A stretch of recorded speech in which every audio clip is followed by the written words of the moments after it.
All right.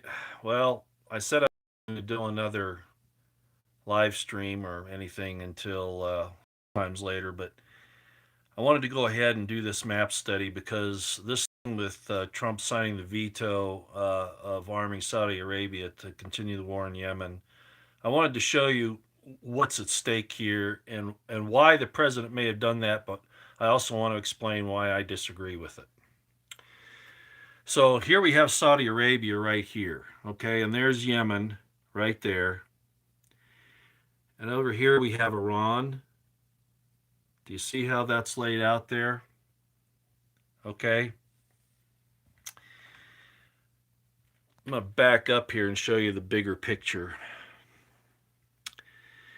The strategic importance of this, despite that Iran is at the underbelly of Russia. You see this? All right. Which is really what they're after, is to try to get to control Iran so they can get to this underbelly of Russia, control the Caspian Sea, and on into the lower aspects of Russia. These were the old Russian uh, um, socialist republics that have broken off from Russia. So what I wanted to do is I wanted to show you why why the U.S. is concerned about Yemen. Okay, this is the reason. Right up here, you have the Mediterranean Sea, NATO, right here in Europe, NATO, and the NATO countries, the Mediterranean Sea. If you want to get to the Indian Ocean, which is down here from this area, you have to go all the way around Africa. Do you see that? That's a long dang trip. So the Suez Canal here is a very important spot. To get from the Mediterranean to the Indian Ocean, it's a lot quicker to come through the Suez Canal down through the Red Sea. And you see this really narrow area right here? Well, look what country controls that, or could control that access to the Red Sea and to the Indian Ocean. Actually, this is the Arabian Sea here. The Indian Ocean's over here, this part. All right, so now we have to shift over here. This is the Persian Gulf, okay? Look at this little tiny access here from the Persian Gulf into the Arabian Sea, which then goes into the Indian Ocean. And where is Iran in relation to that? So, from a geostrategic point of view, you've got Iran that can actually influence, and we've seen that with them grabbing some of our ships here in the Persian Gulf and just outside of it. See this access here, and if they get control of Yemen, which the Houthis are apparently involved with the Iranians, the Shiites there, if they get control of Yemen, they could conceivably control access to the Red Sea and therefore the Mediterranean and NATO. In other words, it interferes with merchant shipping lanes and with military operations if Iran gets control of Yemen, just like they have control of their own areas here. Now, some other things are important here. Of course, Iraq and Kuwait are oil producing. They need to have access to the Persian Gulf, and that's why there's been all this problem with that. Of course, Saudi Arabia is the same thing. And Saudi Arabia needs to have access to the Red Sea for the same reason. So they don't want Iran to flank them. Do you see how that works? That's what's happening here. And all of this problem was caused by these people right here and the people right here and here. They caused this. In 1953, Iran was a friend of ours, and they elected a guy by the name of Mossadegh. The Iranians did. But we wanted to make sure that we had control of Iran's oil fields and all that other. So we overthrew Mossadegh in a CIA operation and put in the Shah. No wonder the Muslims got so upset at us. We're constantly sticking our nose in their business. Now, strategically, I understand protecting the Suez Canal, this access here through Yemen, and also the Persian Gulf for the military and the merchant reasons. But we do this type of stuff back decades ago to cause the very strategic tension that we have now. And this is all planned out ahead of time. So what's the solution? We have to remember that these are Sunnis and these are Shiites, by and large. This is a Sunni nation, Sunni Islam nation. This is primarily a Shiite. You will never get them to get together. They've been fighting for nearly a millennia. Okay? You'll never make these people friends. So how does the United States then control the area? Well, they picked a side. They picked Saudi Arabia. Why? Can you see what it is here? Saudi Arabia has the Red Sea to the Suez Canal and the Persian Gulf, even though Iran has this side. That's the big reason why we keep making friends with the Saudis.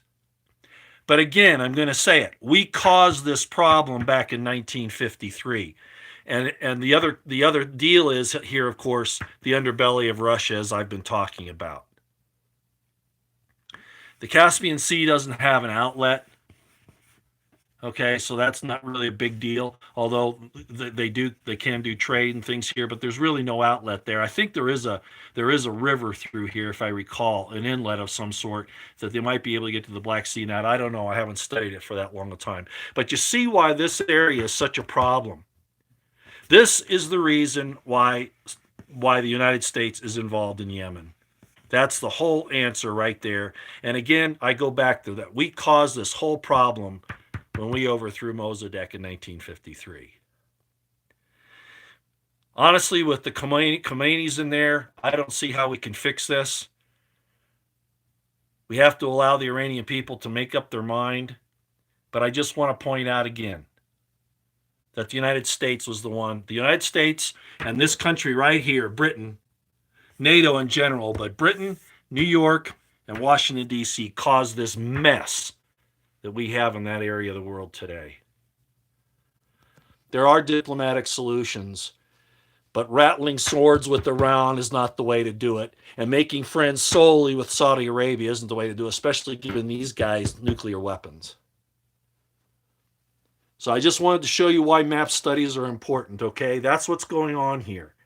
Again, access from the Mediterranean to the Arabian Sea and the Indian Ocean, which is by the Suez Canal and the Red Sea.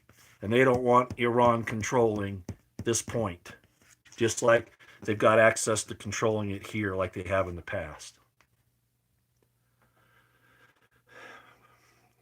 We have evil people that have caused this. And now they say, well, okay, they caused it, but we have to deal with it. We have to fix it. Yeah, by killing thousands, hundreds of thousands, even millions of people. That's the answer. Well, frankly, I reject that. Okay, you can tell I'm still a little worked up. That's why I'm not going to do anymore. But I wanted to do this map study with you today. That's very rudimentary, but it gives you an idea of what's going on. Okay, yeah, Saudi Arabia. Who's saying that here? Cality 58. Yeah, these guys here and the guys that run Israel are really two sides of the same coin, and I've talked about that before. They're Edomite Arabs. They're not actually, the people that are running Israel are not actually of Jewish origin. I'm talking about the people that run it. They are Edomite Arabs, descendants of Edomite Arabs, just like the guys, the Bedouins and the Edomites here in Saudi Arabia. But that's another story. I'm not going to go there today. Okay? All right. I just wanted to show you that real quick, and I guess we'll see what happens tomorrow with this thing with AG Bar. Okay, out here, everybody. Yeah, Genie Energy. So, well, okay, since we're going here, yeah, Genie Energy. Okay, here in the Golan Heights to ship it down into the Mediterranean. If they want to send oil, of course, out here, they have to have that access. And of course, this way, it's obvious. All right. There are all kinds of things involved in this. But this is imperialism. They caused this strategic tension and divided up this entire area here after World War I, just to cause this problem that we have today. And we're supposed to trust these people to fix this problem that they deliberately cause. Well, I'll tell you what the cost is. The lives of your sons and daughters, your money, and your right to life and the pursuit of happiness. That's what they're willing to sacrifice to do this crap. All right, enough for tonight. Hey, thanks everybody out here.